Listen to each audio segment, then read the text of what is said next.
পার্টির নেতা Sitaram Yechury court case করেছিল।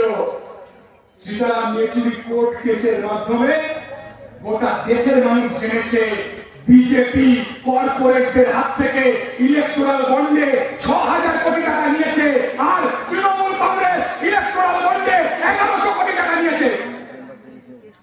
৫০ পয়সার ওষুধের দাম হয়েছে ৩৫ টাকা, ৩ টাকার ওষুধের দাম হয়েছে ৪০ টাকা।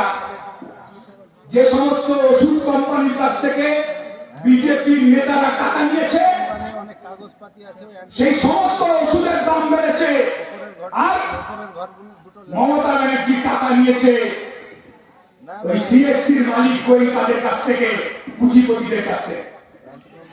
আমরা এই নির্বাচনে বলছি, এই লোকসভা নির্বাচনে মোহাম্মদ সেলিমকে ভোট দেওয়ার কথা বলছি বাম কংগ্রেসের পক্ষ থেকে। কেন এই কথা বলছি? আমরা এই কথা বলছি কারণ আমরা দেখেছি কোভিড এর সময় বাংলার গরিব মানুষের কি অবস্থা হয়েছে, পরিযায়ী শ্রমিকদের কি অবস্থা হয়েছে। মনে আছে আপনাদের? কোভিড এর সময় গোটা দেশের পরিযায়ী শ্রমিকরা হাঁটতে শুরু করেছিল। আফ্রিকার জঙ্গলে জন্তু জানোয়ারেরা যেরকম খাবারের জন্য, জলের জন্য আফ্রিকার জঙ্গলে এক প্রান্ত থেকে ও প্রান্ত যায়, নরেন্দ্র মোদীর ভারতবর্ষে মমতা ব্যানার্জি বাংলায় আমরা দেখেছি পরিযায়ী শ্রমিকদের অবস্থা, বিশেষ করে মুর্শিদাবাদের পরিযায়ী শ্রমিকদের।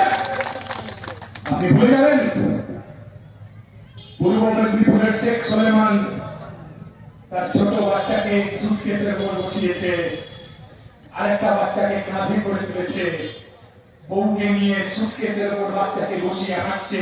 টিভি সাংবাদিকরা জিজ্ঞাসা করছে, আপনি কোথায় যাবেন বাচ্চাকে নিয়ে হাঁটছেন? বলছে আমি পূর্ব মেদিনীপুরে যাব। বলছে আপনি এখন আছেন কোথায়? বলছে আমি হায়দ্রাবাদে আছি।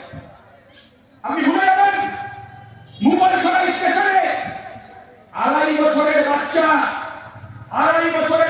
৩ বছরের বাচ্চা তার মার আঁচল টেনে বলছে মাই উঠো, ভুক লাগি হে, খিদে পেয়েছে মা ওঠো। বাচ্চাটা জানে না ৭৫০ কিলোমিটার হেঁটে এসে ওর মা মারা গেছে। এই কোভিড দেখিয়েছে আসলে ভারতবর্ষের পরিযায়ী শ্রমিক, প্রান্তিক, খেটে খাওয়া গরিব মানুষের অবস্থা কি। আর যখন এই কোভিড এর সময় পরিযায়ী শ্রমিকরা বাসস্থান থেকে কর্মস্থলে ফিরতে পারছে না, কর্মস্থল থেকে বাসস্থানে ফিরতে পারছে না, ঠিক সেই সময় তৃণমূলের দুর্নীতিগ্রস্ত নেতাদের বিজেপি জয়েন করাচ্ছে চার্টার ফ্লাইটে করে।